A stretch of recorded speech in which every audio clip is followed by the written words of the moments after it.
Laura Smith was not a stranger to pain. Growing up, she spent a lot of time in the emergency ward. She lost her cat when she was just 6, and her husband left her 10 years after they got married. And after they had their first child, Sean, they were unable to have another kid. Her best friend, Lisa, kept bugging her to put herself out there, to go on dates, to meet up with men her age. But life had been hard on Laura, and at the age of 51, all she wanted was to bake pastries in her little bake shop, spend her weekends with the kids at the community center, and rest as much as she could.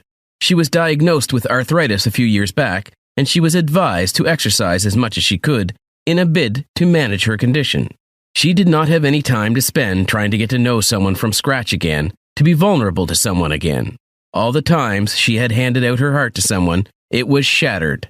And every time her heart was shattered, a little piece went missing. But when she met Sean's dad, Paul, she thought everything would change. They got married, bought a house together, had a kid together, and had downsides and upsides, but their love was bigger than all of that. It could conquer all odds.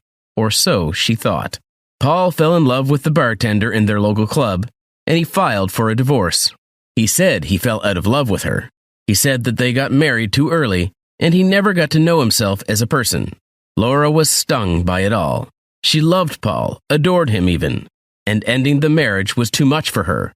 But Paul wanted to, so she signed the divorce papers. At least she got to keep the house. It had been 2 years since her marriage of 10 years ended, and in those years, Paul broke up with the bartender and had an affair with a woman whose husband was the head teacher at a high school. Broke it off when the news became the hot topic in town, was involved in a bar fight, and finally left town one Monday. It was as though their marriage had restraints on him, and now that it was finally annulled, he could do anything.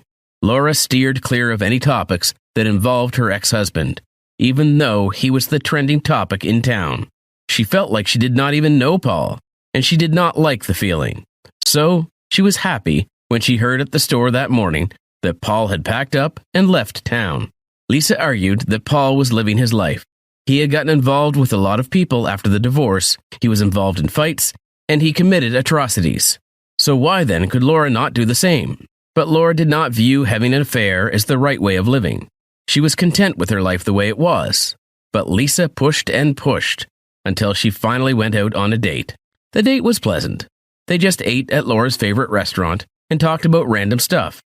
Laura laughed a lot, and she felt considerably lighter than she did before the date. She made a mental note to thank Lisa for pushing her out for the date.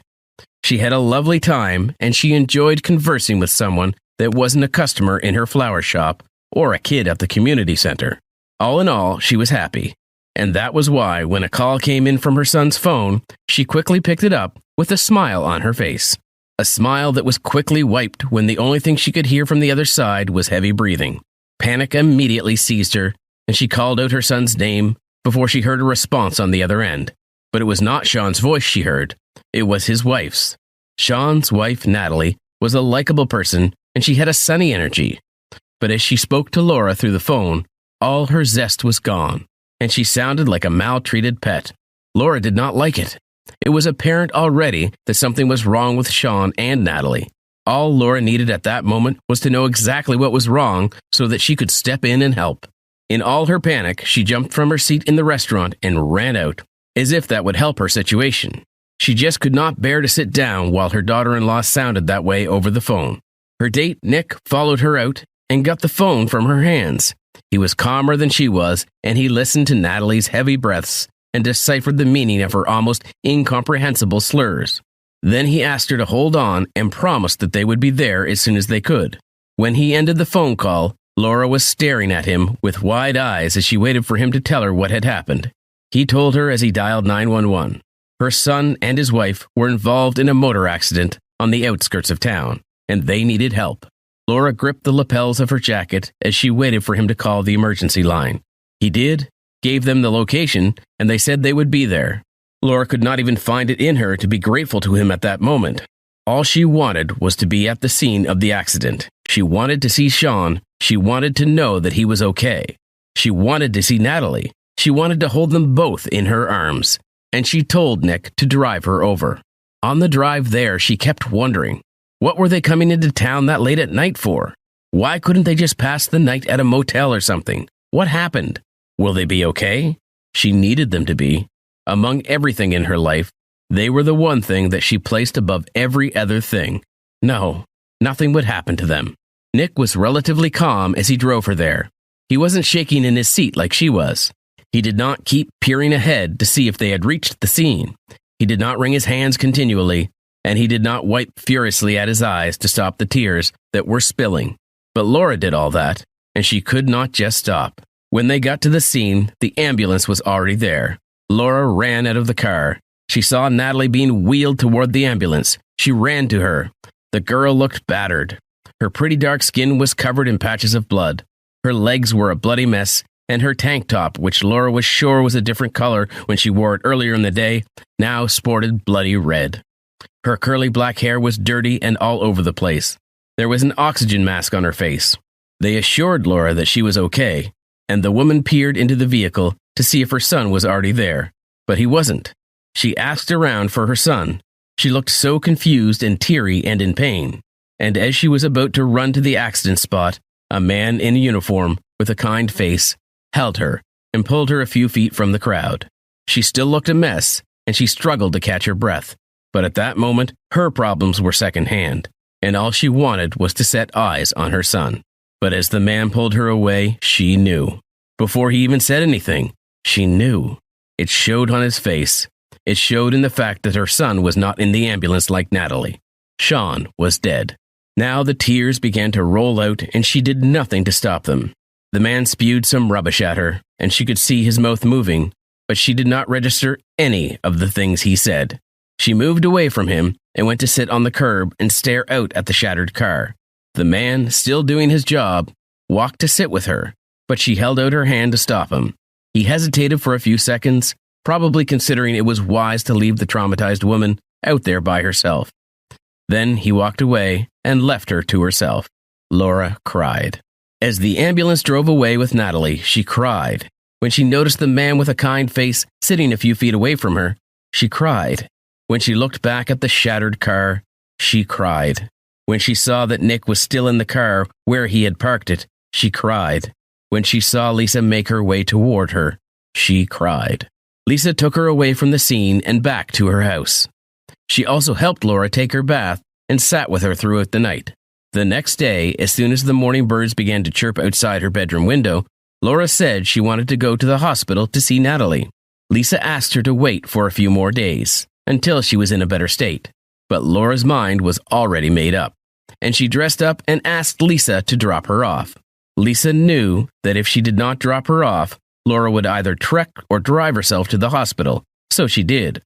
In the hospital, Natalie was in no better state than Laura. She was alive and breathing, but she was in so much pain, physically and emotionally. The car had tumbled during the accident, and when it landed, Natalie's legs were stuck under her seat. The weight and the unnatural position affected her legs, and although the doctors could salvage her right leg, the left one needed to be amputated. The doctors did not inform her of her husband's death, but she was not dumb. When they dodged her questions and averted their eyes, she knew that Sean was not as lucky as her. Laura hugged her as soon as she saw her in the hospital bed. Natalie could not stop crying. She was scheduled for an amputation appointment later that evening, and they said she lost her baby as well. The pregnancy was the reason why she and Sean drove from the place of residence to see Laura. They wanted to tell her about the pregnancy in person. They wanted to watch her reaction when they told her. And now, Sean was dead. They lost the baby, and Natalie was scheduled to be amputated. Never had a surprise ever gone wrong like theirs. Laura promised to be there with her every step of the way. And she was. Several months later, after Natalie was all physically healed up and no longer used a wheelchair, instead she opted for a prosthetic leg, and she lived with Laura in her home and helped her in her bake shop. She did not want to go back to her life in the city. She did not want to live in their apartment when Sean was not there. So Laura told her that she could stay if she wanted, and she did. They said shared trauma brought people closer, and to Laura and Natalie, exactly that happened. They were less of mother-in-law and daughter-in-law and could instead be described as best friends. Natalie took up Laura's routine. She'd help her in the bake shop, follow her to the community center, and exercise with her. Anywhere Laura was, Natalie was. They held themselves as they struggled to pick up the broken pieces of their hearts. They shared similar pain. They both lost people dear to them and were only beginning to stand back on their feet. And any other person would be happy for them and how quickly they were healing. Not Lisa, though. Lisa was jealous of the time that they spent together. She barely had time to spend with Laura, and whenever she went over to be with Laura, Natalie was always there. It was aggravating, too, because the girl did not excuse them. Instead, she sat in with them and contributed to their conversations. But the most annoying thing was that Laura was okay with it. Laura even engaged with her and paused the conversations at times to give Natalie a background story so that the girl could catch up. Natalie and Laura began to get inside jokes, and Lisa felt like a stranger to her friend. Laura no longer called her for advice. Lisa was in pain. Once, she tested Laura. She did not call her for a few days to see if Laura would call her, and Laura did not. So she knew that she had to act fast or her friend would slip off her fingers. She threw a wine and cheese mixer for all her friends, and of course Laura was invited. And as expected, Natalie tagged along. They brought a bottle of wine for the mixer, and Lisa hugged and kissed them both as she collected the wine from their hands. The mixer was nice, and Lisa's house was gorgeous. The people she invited were all friendly, and they welcomed Natalie into their midst. They made friendly, harmless jokes and talked about different TV shows and every other thing under the sun. The whole evening, Lisa kept looking at Natalie, looking for a chance to be alone with the girl, and she finally got the opportunity when Natalie looked up at her and asked for directions to the bathroom. Lisa offered to take her, and Natalie walked slowly behind Lisa as she led her to the bathroom. When Lisa got to the door, Natalie threw an appreciative smile at her and tried to walk past her and into the bathroom, but Lisa put out an arm to stop her. The girl paused her step and spared Lisa a confused look. Then Lisa told her, "I know that it can be difficult for you to navigate around with your artificial leg, but be careful in there." Natalie thought Lisa's tone was harsh, but she ignored it and smiled at her. She said, "Oh, Lisa, my prosthetic leg is almost natural. Don't bother yourself thinking about me." Lisa sneered at her. "Yeah, almost natural. And I'm not bothered about you. I'm bothered about you messing up my bathroom." Natalie was shocked. She had spent time with this woman, and never for once had she sensed that the woman did not like her, but now she was beginning to get a different vibe. She just said, "I won't create a mess," and Lisa left. When she finished from the bathroom and joined them back in the living room, her mood plummeted badly, and Laura noticed it. She asked her if everything was okay, and she said that it was. But at that point, Laura had known her well enough to know that something was bothering her, but she let it slide in the meantime. She would ask her about it again when they got home. Natalie no longer flowed with the conversation. Her head kept spinning around the comments Lisa made in the bathroom, and she suddenly needed wine. 2 bottles of wine were in the living room, but there were not enough glasses, and she said she was going to get a glass for herself, and Laura asked her to get one for her as well. The glasses in Lisa's kitchen were placed on the kitchen counter next to a big bowl of sauce for the spaghetti that was cooking on the stove. Natalie grabbed 2 glasses, and as she turned to leave, she noticed that the spaghetti was boiling over and water poured from the pot onto the stove. So she went to put off the stove, and just then, Lisa walked in. "What are you doing?" she asked when she saw Natalie. Before Natalie could even get a word out, she asked her to leave the stove before she got her wild hair all over the food. The girl was shocked at the comment, and she turned to look at Lisa, who was still regarding her with hostile eyes. "Did I do something to you, Lisa?" Lisa quickly walked towards her and shoved her from the stove. "I asked you to leave the stove. You should not be by the stove with your scattered hair all over the place. Or is your hair now an ingredient?" the woman said angrily, as if she did not just push Natalie away. Natalie tried to defend herself, and she said, "I was only helping." But Lisa snorted and answered, "Lord knows I didn't ask for your help. Who wants to choke on spice?" Natalie had collected jabs from Lisa all evening, and now she was pushed away from the stove and race-shamed. "What do you mean by that?" Natalie asked. Lisa rolled her eyes and ignored her. Natalie was pissed. "I've been receiving taunts from you all evening. What did I ever do to you?" Now Lisa answered her. "There is no need to shout, Natalie." Natalie nodded in anger. "Yeah, shouting and spices. It's what I'm made of, right?" Lisa shrugged as she got down the pot from the stove. "You said it, not me. Now if you'd leave the kitchen, I have something to do." Natalie glared at her, but the woman just ignored her and continued what she was doing. Then Natalie shook her head and proceeded to walk out of the kitchen. And Lisa said, "Don't trip on your walk out." But before Natalie could respond, Laura did. What the hell, Lisa? Lisa looked shocked that someone else was with them in the kitchen, and she tried to cover up everything, but Laura did not even give her the chance to. Why would you say those things to Natalie? Natalie was very hurt, and she was pleased that Laura had heard some of the mean things that Lisa said to her.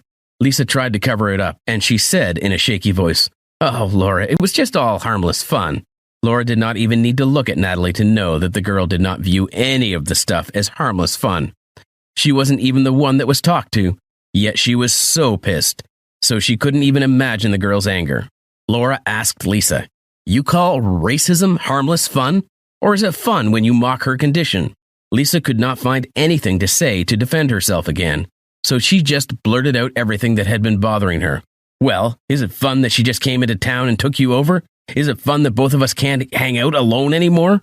Laura was shocked that her friend could even think that way, and she told her, "Never would I have thought you would think or say a thing so vile, Lisa. I've known you for years now, but it seems what they say is true. You can never really learn all about a person." "You don't have to say all that, Laura. I'm only stating my concerns," Lisa replied. Laura's eyes flashed with so much anger. "And you didn't think to voice out the concerns when they first came up?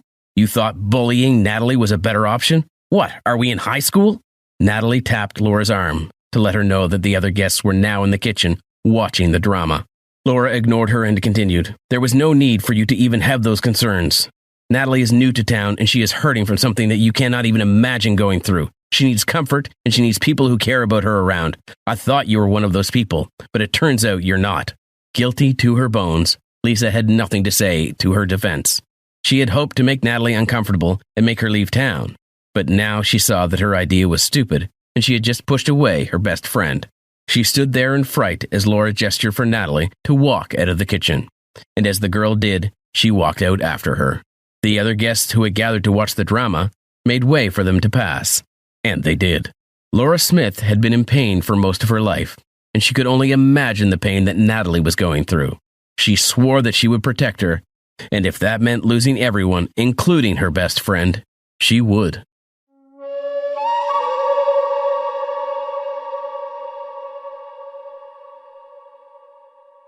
The city had always been reminiscent of romance and love. It always smelled of croissants and coffee in the morning. There were shops with fragrant flowers on the streets. It was along these French streets that Gerald rode to school, then to university on his bicycle. He had a good and wealthy family. The parents loved each other very much. He was the only child in the family. His mom worked as a stylist in a fashion house. She was often approached for advice and services by famous foreign artists. Gerald's father was a jeweler. His work brought a good income. They lived in the city center in a 2-story apartment. Everything went well in their family. When Gerald turned 16, his parents decided to buy him a bike. It had been his dream since his childhood. He never missed a single speedway race. He regularly watched them on the internet. His father sometimes took his son to motorcycle races. No one could have thought that this passion for motorcycles could completely change his fate. One day, as usual, Gerald was returning home from the university on his motorcycle. It was raining cats and dogs. Visibility on the road was poor. The glass on his helmet was heavily fogged up. Without stopping, he tried to rub it with his hand, but that was a big mistake. Gerald skidded and lost control. His motorcycle crashed into a pole standing on the side of the road. When the guy woke up, he was already in the ward of the city hospital. His parents were sitting near him. They looked at their son, barely holding back tears. Their only son was on the verge of life and death. They thought it was their fault and shouldn't have given Gerald the motorcycle at such an early age. According to the law, the rights to motor vehicles were issued until the age of majority, already from the age of 16. And in fact, they considered him still a child. He had little memory of what had happened before the hospital. "Honey, you got into an accident," Mom said in a trembling voice. "How do you feel?" "Where do you hurt?" asked his father. "It hurts everywhere," Gerald said with a smirk, and the parents smiled back. He was a cheerful guy. Gerald never lost his heart. Others could only dream about such an ability, being able to see the problem from the positive side. That accident changed him completely. Gerald's constant mood for the best has sunk into the deep ground. In addition to fractures and abrasions, Gerald's face was severely damaged and disfigured. He was not shown mirrors for a long time to let him recover and not worry ahead of time. He immediately underwent surgery, but it did not significantly change his appearance. When he began to feel better, his parents and the doctor had to tell the young man everything. With that face, he could not measure himself and did not see anything positive anywhere else. His appearance became unrecognizable. How could this happen? Why did they buy a motorcycle for me? Thought Gerald. A few months later, Gerald was discharged. He could walk, eat, and write. He did everything a regular person would do. But his face was not the same. His parents removed all the mirrors in the house. They decided to put it off until Gerald himself would want it. Gerald was often laughed at the university, and he was called a freaky face. Only a few could look into his eyes. It was even worse for the guy. One classmate from the faculty, whose name was Chucky, often bullied Gerald, tossed threatening notes in his locker, tripped him, and called the poor fellow in front of everyone. Gerald felt awkward and flawed, and he could not fight back. Gerald began to walk with his head down, and he grew his hair so that the bangs covered his face. The guy started wearing a bandana on his face's lower part, so he tried to hide his mutilated face. Many teachers have radically changed their attitude towards the young guy. Some began to look at him as an outcast. They often gave terrible marks as the guy stopped answering in the group. He didn't feel like being given special attention. Others began to feel sorry for Gerald, showing his weakness and defenselessness. An intense change in attitude toward the guy were very noticeable. Thus, the guy realized that he would no longer have a life as before, as long as more attention was paid to his face than to himself. One day he came home and told his parents that he wanted to leave the university. "What happened, dear?" Mom asked calmly. "I want to go to a new place." "Which one?" "I want to become a plastic surgeon." Mom was surprised by the step of her son, but she did not question him. It all became clear to her. Gerald's face did not give him peace. He wanted to return to his old life by any means. In such a situation, his mother could only support Gerald. "Good.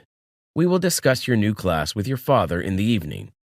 Since now is the middle of the year, you must go to paid education or wait another year." "Thanks," Gerald said softly.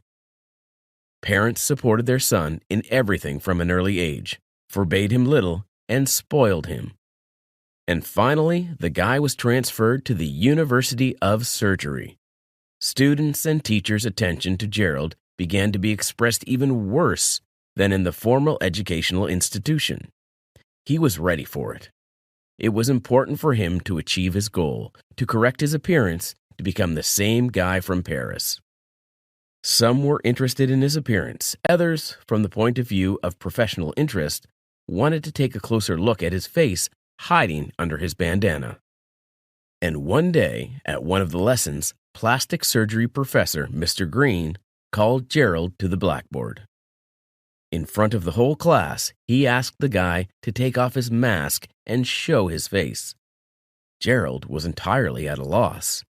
He tried not to look at students and rarely spoke to them after the accident. And even in front of the whole audience of people unfamiliar to him, Will asked him to reveal his face. He stood in front of the class, revealed his face, and silently left the auditorium. Only in the corridor he heard the laughter of the guys and Will's phrase, which sunk right into his heart. "Anything can be done in your situation, bud. I'm sorry, but you'd better open your face up. You won't walk around with a rag on your face all the time," the teacher shouted after him and laughed at his back. Gerald would not have paid any attention to it. He was used to insults and smirks from teachers and students. But he knew that Mr. Green was a professor of medical science who had been involved in surgery for a long time, especially plastic surgery. Namely, Gerald dreamed of studying with Mr. Green. He hoped that he had a chance to correct his appearance. The guy was ready for hundreds of operations. He was ready to go under the knife, even if they threatened his life. He read a lot about Green and his achievements on the internet. Gerald often looked at the before and after photographs of his operations. The people he operated on changed drastically. Gerald's dreams and goals were shattered in an instant. He asked to be transferred to another group, where he could continue his studies. A drop of hope and respect for his parents, who helped him to enter, gave Gerald a reason to continue what he started. In the university cafe, where he usually dined alone, a girl unexpectedly sat next to him. Her name was Lily. "Hi," she said smilingly. "If you came to laugh at me, then please leave," Gerald said. "I was there. Green did a terrible job," she answered. Gerald raised his eyes, and the guy saw how tenderly and with a pure soul the girl looked directly into his eyes. From that moment, Gerald was no longer alone. Lily became friends with him and did not let the guy get offended. Lily gave Gerald a university tour and showed him how everything worked there. Gerald began to study from the very beginning. Their shared interest in surgery brought them together. He became more confident with Lily, and he began to open up. She always protected him and did not give offense. He started to make friends at the university. They looked at the appearance of the guy differently. In the lessons of anatomy, students had to share a lot. Therefore, the guy's face no longer caused much surprise. A couple of months after graduation, they began to train in medical institutions, and Gerald gained experience from excellent doctors. It was interesting for them to work with him, especially to be always together. They became very close with Lily during this time. They didn't get tired of spending days and nights with each other.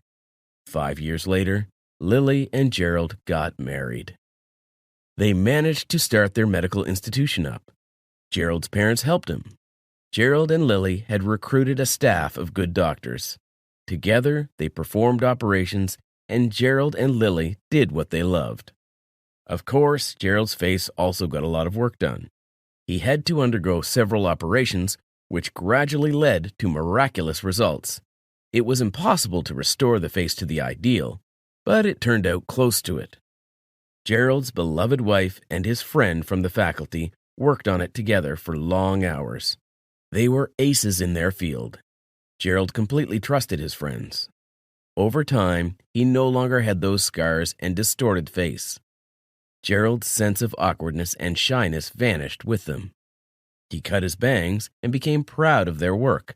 It was seen as a fundamental change in him, inside and out. His goal had been achieved. The guy's face was back to normal. All his and Lily's efforts were not in vain. Only one thing did not give him peace. More precisely, one person who once tried to kill his hope. It was Professor Will Green. Many years later, he returned to the university and went to Green's auditorium. He was at his regular lecture. Gerald listened to what the professor was saying to his students. He waited until the end of the lecture and approached Green. "Hello," Gerald said. "Good afternoon. Do I know you, young man?" Green asked. "I was at your lecture once, about 7 years ago. You asked me to come to the blackboard and reveal my face to everyone." Green remembered that unusual guy. He was surprised and couldn't believe his eyes. "Everything you said in lectures is old information. Science and technology have already stepped forward," Gerald said. Will Green was offended and depressed at the same time. His scientific work, applauses, and discoveries were a thing of the past. He was a good surgeon, he thought. The key word was. The same could not be said of Gerald. The fate and strong character of the guy helped him become what he was. The support of friends and relatives gave Gerald hope and incentive to achieve his goals. Saying these words, Gerald left the auditorium with a smile on his face. Green was the one who was standing there, shocked and emerging into his deep silence with a sad, smurfy face.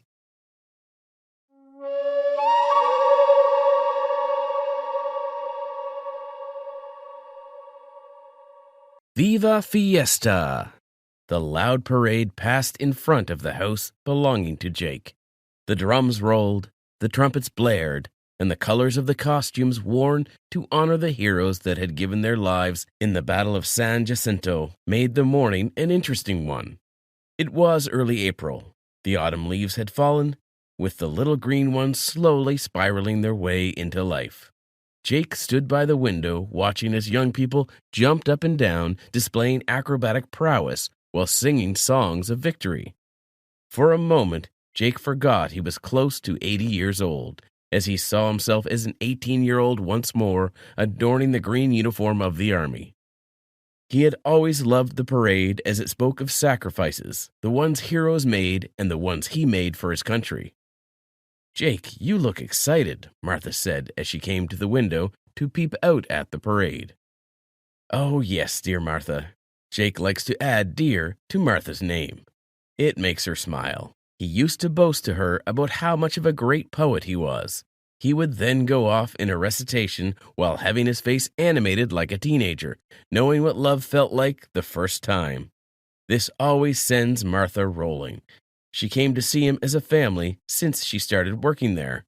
Old Man Jake has 2 sons, both of whom are not always around. Martha didn't mind being with Jake all day, listening to him tell stories of the past and laughing at his jokes. She got paid, too, at the end of every month.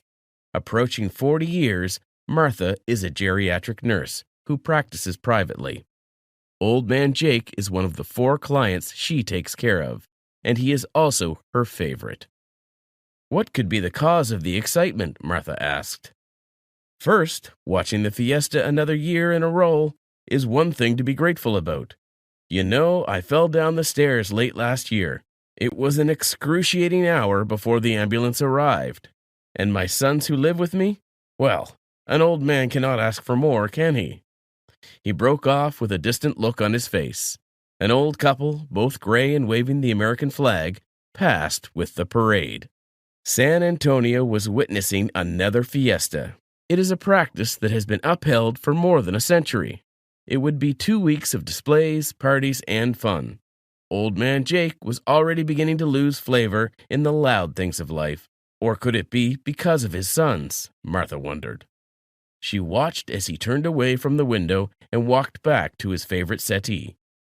He is also one of the kindest men she met in a long time. His gray hair was packed in a little ponytail, while a golden-rimmed glasses sat on his nose.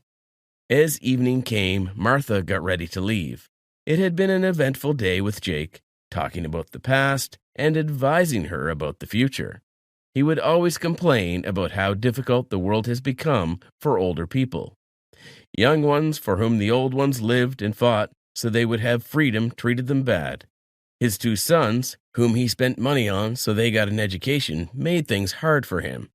They would leave the house every morning and only return in the evening. Whenever they came back, they headed straight to their rooms without as much as an exchange with Jake. This made his evenings lonely, so it was always sunny whenever Martha came around. One morning, 4 days into San Antonio Fiesta, Jake woke up happier than usual.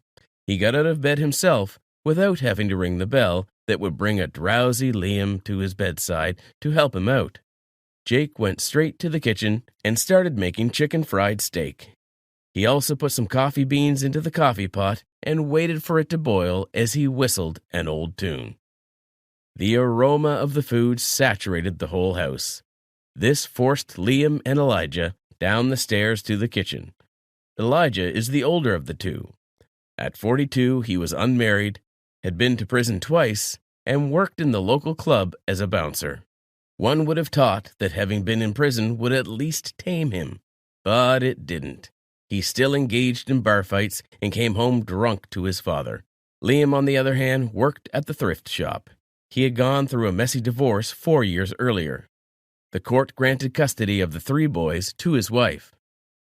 "Dad, I can't remember the last time you cooked," Elijah said, taking a deep sniff of the kitchen. "I remember how he used to cook on Friday nights when Mother was still alive. Don't you bring my wife's name into—" Jake's voice trailed off. "But it's true," Liam insisted. "Of course it is. Rita also didn't allow me to cook on other days. She was a perfect wife and mother. Or was she? Because I keep wondering what happened to you both," Jake said as he arranged plates on the big table in the kitchen. "What are you trying to say, Dad?" Elijah asked, with his arms folded on his chest. "You know, ever since she passed on, both of you care very little about me. You hardly even know I exist here." Jake scooped some soup into a bowl. "Well, we have been busy, Dad. You know, chasing after the American dream. We can't possibly hang around an old man who only has stories from many years ago to tell." Liam dragged a chair and sat in front of the food. "That's because the stories are a part of you boys. Maybe if you had listened better, you would have heard me talk about the little garden behind the house." Jake poured himself a cup of coffee, took his position at the head of the table, and sat down. "We grew up here on the farm, Dad. What story would you want to tell us that we do not know about?" Elijah asked as he stuffed his mouth full of chicken fried steak. "Yeah, I have remembered the garden for as long as I've been here," Liam quipped in between blowing into his cup of coffee.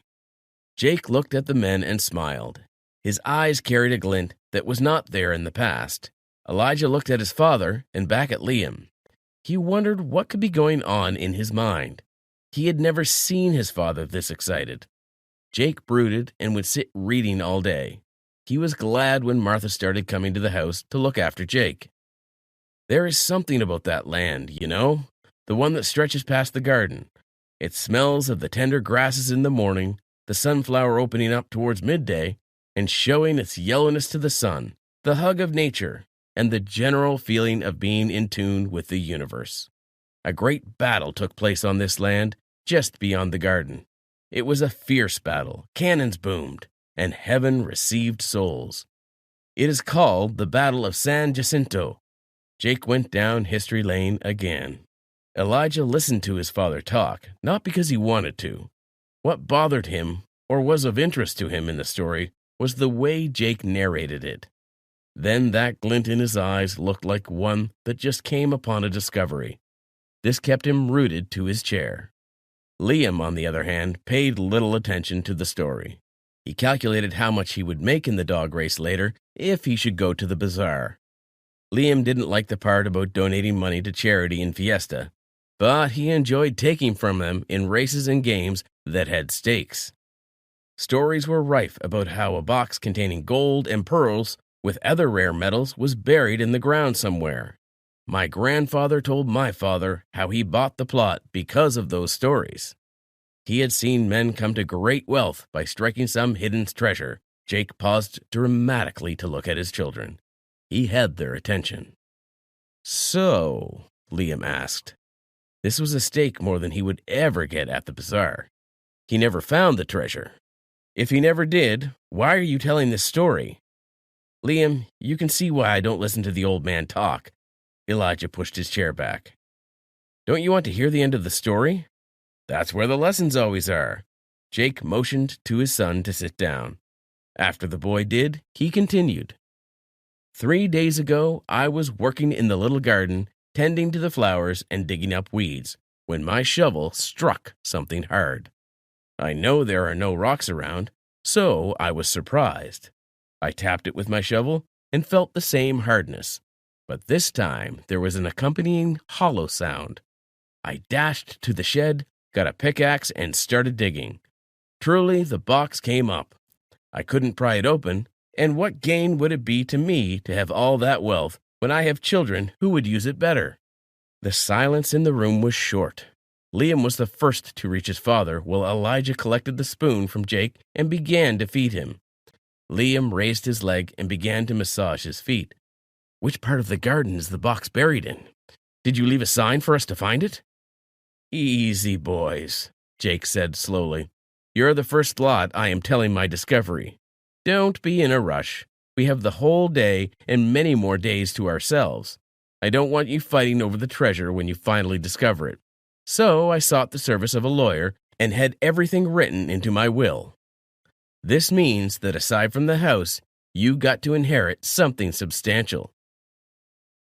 Martha came in that very moment. Jake pointed at her and said, "Aside from me, she's the other person that knows about my arrangement with the lawyer." Elijah and Liam were flushed. They had written off Jake and were only waiting around to sell the house, split the fortune, and either gamble with it to gain more or move to another city. The revelation of the treasure was a game changer. "Well, for me to call the lawyer when the time comes, you both have to take care of your father and make sure he is happy. I will be the judge, and if you do it well, you know what follows, right?" Martha asked. That moment changed everything for Jake.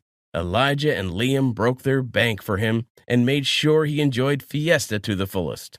On the last morning of Fiesta, Jake didn't wake up. He had passed on quietly in his sleep with a smile on his face, happy and fulfilled. The funeral happened at the cemetery with Elijah and Liam giving long eulogies. They spoke so passionately of Jake that Martha was almost convinced. The two of them looked sad and appeared to be grieving. But this changed the moment they got back to the house. Pop goes the champagne, and clink the glasses went. Both of them were beside themselves with happiness. As they settled down, Martha came in. Both of them rushed to her. "Take it easy. The number of the lawyer is in this envelope," Martha said, handing over the envelope to them and walking out. A few seconds later, reality dawned. There was no will, no inheritance, and Jake had sold the house to Martha.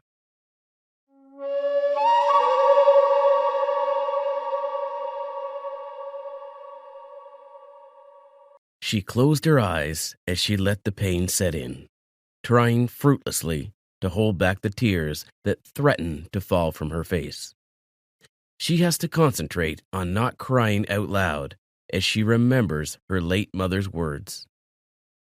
"Think of all the bright places, and you won't need to cry." She tried to think of ice cream, but was distracted by another heavy laugh from her cousin Ella, bringing her back to reality. This time, she lets the tears fall heavy. Her auntie's last sentence is something she never wants to hear again.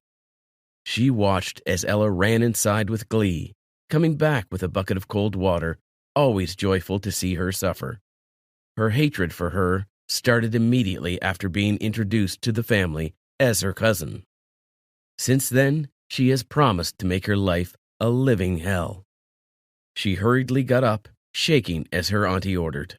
She did not want to enact her anger further. She commanded to pour the water on her body. Ella smiled as she gladly obeyed her mother. This has become an everyday ritual, as she stopped flogging her, but has discovered other ways of reminding her how useless her life is with just words. She laid on the cold, bare floor for 30 minutes before she dragged her ragged self to the girls' room on the command of her auntie, crouched at her favorite position behind the door where she consoled herself. Ella came in and ignored her as she went to dress for school. With her head sunk between her knees, she hastily looks up at the sound of Ella telling her mum how beautiful and well-equipped her new school was. "And who do you expect to pack those clothes? You had better get up now before I descend on you again." She hurriedly brushed past her and began folding the clothes she washed yesterday. "You should be ashamed of yourself. Do you see your mate going to elementary school at this age?" She hissed and went inside. The tears on her face had dried up as she finished folding the clothes on the table. "My name is Jade Adams, the only daughter of Luke and Linda Adams. I am an orphan living with my auntie and cousin." These words are the first thing she learned how to spell and pronounce. She opened her wardrobe, and the fleet of mosquitoes seemed to be her enemy at that point. She vented her anger toward them by killing as much as possible and forgetting her sorrow. When the rest had managed to escape, she looked down at the rags she called clothes all jumbled up and messy. She looked at Ella's side of the bed, tidy as always. Her auntie had rather beat her every day for her tardiness than teach her how to fold them. Having no idea what to wear, she poured all her clothes onto the floor, looking for something nice that could at least cover all the marks on her body. She went on with her morning duties of washing, scrubbing, and mopping the floor. It is not my fault that I am too old for elementary school, she thought within herself, after losing her parents at an early age. Life became a nightmare as she moved from one orphanage home to another. She sighed and sat down, leaning on the bed only Ella slept on. I once used to sleep on a bed like this before my parents died, she said. I wish they didn't travel, leaving me alone. Maybe if I had gone with them that fateful day, the death that took them away would have taken her too. Is it not better to die with them than to be alive and subjected to this mockery? Her father, Mr. Luke Adams, was one of the best painters in a small village in North Idaho. He was a good man who devoted his time to his work and family, trying everything possible to provide for his lovely young wife and their only child. She can still remember how her mother met her father, as they have told this story repeatedly.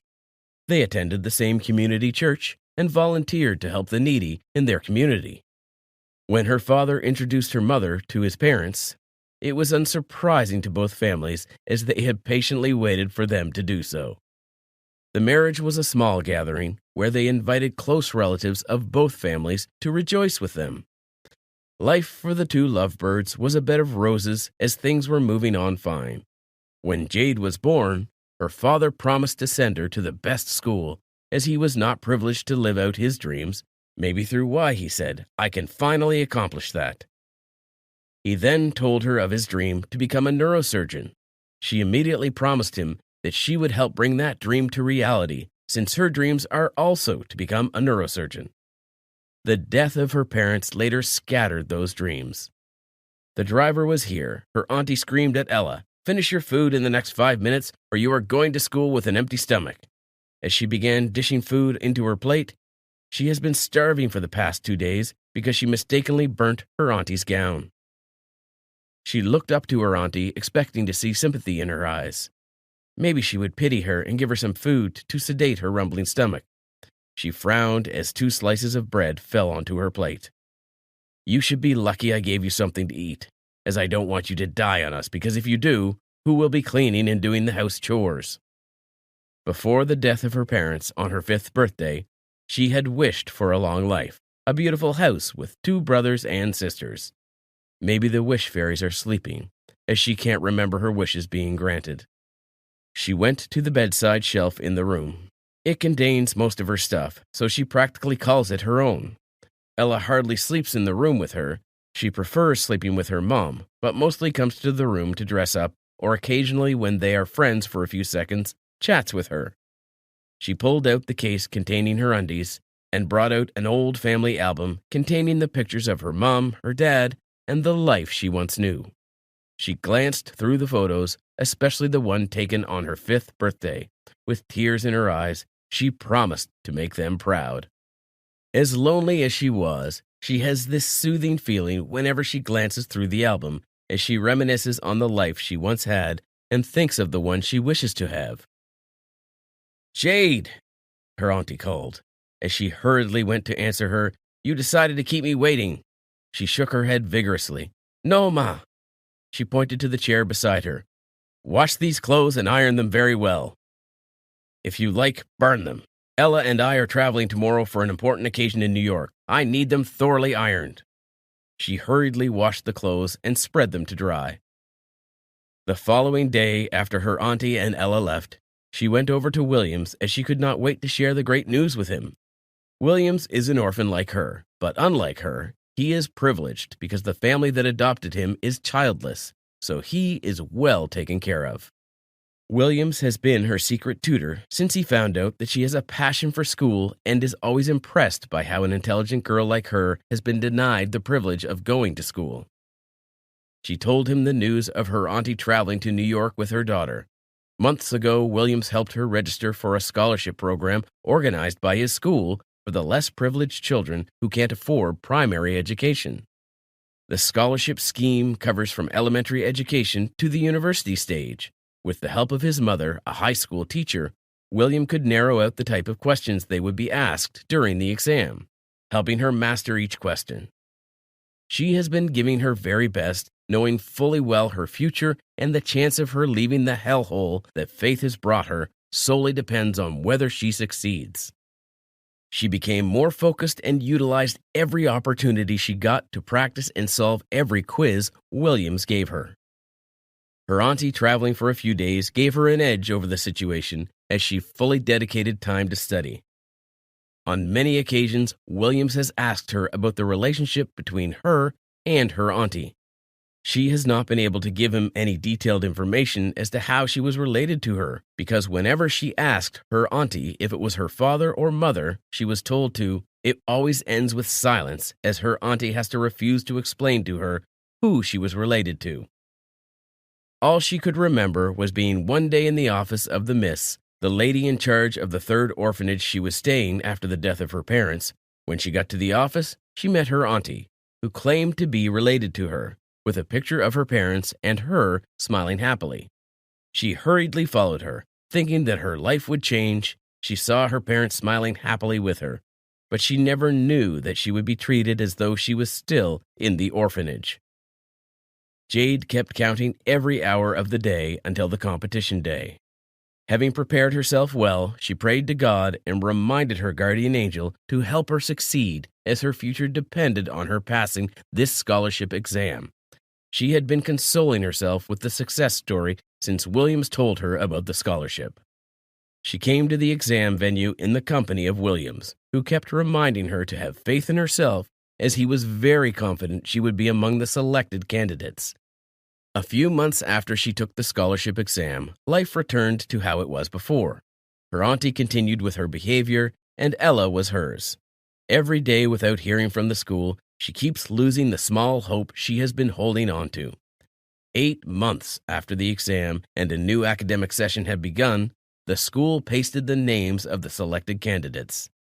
Williams, on seeing her name boldly written as number 3, couldn't wait for the school to dismiss. He packed his books inside his bag at the sound of the bell and ran home as fast as his legs could carry him. With joy in his heart on seeing her, he screamed her name at the top of his voice. "Jade! Jade! Jade!" he screamed. She ran over to him, asking why he was running like something was after his life, getting closer to him. He saw the cheeky smile he was trying very hard to hide on his face, and immediately she knew that the scholarship result was out. "Did I get selected?" she asked him. "Yes," he answered, nodding his head. Hot tears rolled down her eyes immediately after he confirmed what she already knew in her heart. When Jade got home, she met staff from Williams' school, sent by the scholarship board, already discussing with her auntie. He came to inform Jade that she was among the selected candidates and will be joining them immediately. He apologized for the delay in pasting names and communicating with all the selected candidates. They had a hard time choosing the best candidate for the opportunity. He further explained what the scholarship program covers: her tuition fee from elementary and high school to university, accommodation, and a certain amount of money every month. Also, upon successful graduating from university with good grades, a well-paid job will be waiting for her. Jade couldn't be more grateful to God for answering her prayers and to Williams for helping her succeed. With her bags fully packed immediately, she bid her auntie and Ella farewell and promised to check up on them whenever she could afford it. Even though they mistreated her, she told herself, "I have promised not to allow their attitude towards me to reshape my life and future." She closed her eyes as they drove past her auntie's house, remembering her late mother's words and wishing both her parents were here to share in her joy.